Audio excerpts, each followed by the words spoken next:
Hello, j'espère que ça va. Donc aujourd'hui, si tu regardes cette vidéo, c'est que tu rêves de partir à l'étranger.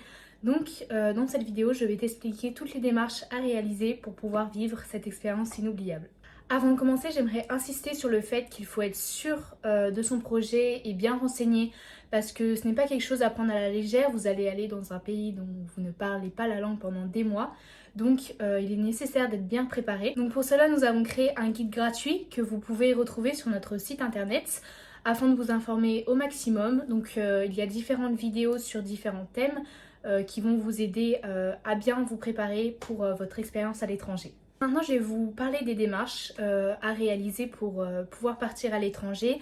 Je vais vous détailler chaque étape et parler de mon expérience personnelle. Donc moi, je pars en tant qu'étudiante d'échange aux États-Unis, mais quelle que soit la destination ou le programme que vous choisissez, les étapes seront toujours plus ou moins similaires. Donc première étape, le choix de l'organisme. Donc c'est pour moi une des étapes les plus importantes, tout simplement parce que c'est eux qui vont être là du début jusqu'à la fin de votre parcours, de l'inscription jusqu'à votre retour. C'est donc très important de choisir un organisme qui vous correspond et qui correspond aussi aux attentes que vous avez et au programme que vous voulez, etc. Donc il en existe des dizaines et des dizaines. Pour plus de détails, je vous renvoie à l'une de nos autres vidéos sur comment choisir son organisme. Et donc personnellement, j'ai choisi l'organisme Calvin Thomas parce que c'est l'organisme qui correspondait le plus à mes attentes et à ce que je recherchais. Donc une fois que vous avez choisi l'organisme qui vous correspondait, vous allez pouvoir passer à l'inscription et au remplissage du dossier pour partir. Donc le dossier, c'est une étape assez longue parce qu'il y a beaucoup de choses à remplir, d'informations à donner. Donc c'est pour ça que je vous conseille de vous y prendre plutôt à l'avance, environ un an avant votre départ. Donc moi j'ai commencé les démarches un an et demi à l'avance, il me semble, en janvier 2023 pour partir en août 2024. Le fait de commencer assez tôt votre dossier, ça va vous permettre de ne pas être trop stressé par le temps. Parce que c'est vrai qu'il y a, comme je te l'ai dit, beaucoup de choses à remplir et à faire. Donc en ce qui concerne le dossier, vous vous demandez sûrement qu'est-ce que vous allez devoir ajouter, qu'est-ce que vous allez devoir dire. Donc je vais vous faire un peu la liste des étapes que j'ai dû faire pour remplir mon dossier pour partir aux États-Unis en tant qu'étudiant d'échange. Et même si vous n'avez pas la même destination, le même programme, ça sera sûrement très similaire. Donc tout d'abord, dans une première partie, vous allez devoir renseigner vos informations personnelles sur vous, votre famille, etc. Ensuite, vous allez devoir écrire une lettre pour votre famille d'accueil pour parler de vos motivations, expliquer vos intérêts et vos passions. Et vous allez aussi devoir faire la même chose dans une courte vidéo d'environ 1-2 minutes. Vos parents vont également devoir écrire une lettre pour votre famille d'accueil. J'ai eu aussi une sorte d'album photo à remplir, donc en mettant des photos de ma vie pour montrer à ma future famille d'accueil. Donc ça, j'ai beaucoup aimé le faire. Donc j'ai mis des photos avec ma famille, mes amis et mes passions. J'ai dû aussi donner mes notes que j'avais eues au lycée.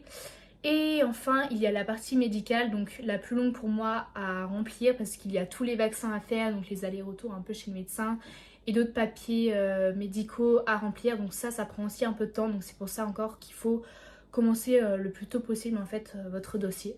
Parallèlement, selon votre destination, vous allez être amené à passer ou non à un test et un entretien d'anglais. Donc moi, vu que je pars aux États-Unis, j'ai dû passer cet entretien et ce test parce que c'était demandé par mon organisme. Donc ça va évaluer votre niveau en compréhension orale et écrite et aussi votre capacité à parler à l'oral en anglais. Et c'est vrai que pour ce test d'anglais, j'étais super angoissée à l'idée de le passer parce que j'avais peur de le rater et de ne pas avoir le niveau pour partir. Mais en fait, le niveau demandé n'est vraiment pas élevé parce que justement, vous allez partir à l'étranger pour apprendre la langue. Donc il n'est pas du tout nécessaire d'être bilingue ou d'avoir un super niveau avant de partir. Donc ne stressez pas et tout va bien se passer. Et même si vous ratez le test, il est possible de le recommencer plusieurs fois. Selon les organismes, mais en général vous avez plusieurs chances. Une fois que tout est complet, votre organisme va valider votre dossier et va l'envoyer à leur partenaire de votre pays d'accueil pour qu'il le valide aussi.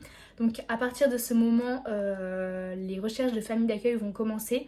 Donc cette étape peut être aussi un peu stressante et angoissante parce que certaines personnes reçoivent leur famille des mois à l'avance, tandis que d'autres vont recevoir leur famille d'accueil juste quelques jours avant le départ.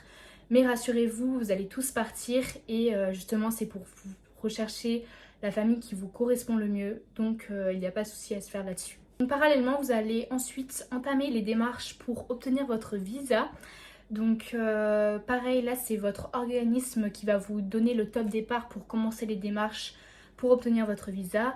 Donc je sais que moi je l'avais obtenu en mars. J'étais montée à Paris à l'ambassade américaine pour mon rendez-vous pour obtenir mon visa. Aussi, en fonction de votre organisme, vous allez être amené à participer à des réunions d'information ou même des journées d'intégration avec d'autres étudiants de votre promo avec votre organisme. Et donc ça se fait environ 2 mois avant le départ en général pour justement vous donner des conseils pour préparer votre départ quand vous serez sur place, etc. et même pour le retour.